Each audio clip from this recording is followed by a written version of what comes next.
Next is the Buy Product from Collection activity rule, which rewards points to customers who purchase from a collection of your choosing. First, name the rule however you see fit, or you can simply keep the default header that we provide in this field. The customer-facing label describes the activity rule in the Ways to Earn section of the loyalty widget in your store, which will look something like this. As a side note, we also have an email template in the email setup section that you can use to remind your customers of rewards they have earned, which is the Reward Available Reminder email template here. You can click the Edit action to view several tabs of configurations and a preview of what the email will look like. If you wish to change its wording, click on the Content tab where you can edit the header, the images, the message, the button, and the footer. If you wish to change the color scheme of the email, click on the Design tab to adjust the colors of the various elements there.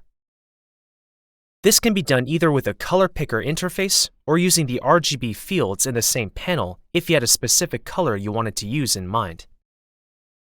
The next section, Base Points, is where you can input the amount of points a customer is able to get once the conditions of this activity rule are met.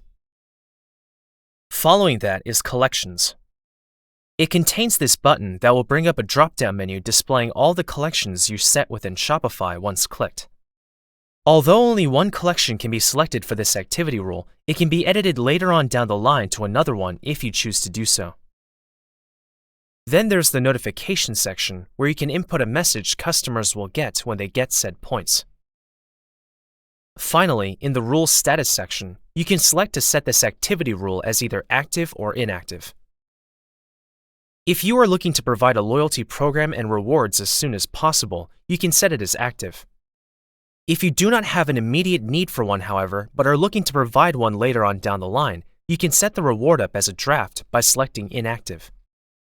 You can always edit it later on down the line and set it to active when you are ready. When you are finished, scroll back up and hit the Save button. We are now finished with the configuration, so now let's talk about use cases. In other words, what kinds of situations would this activity rule prove useful for you as the merchant?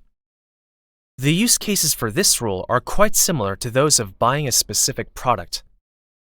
The first application worth noting is new collection launches.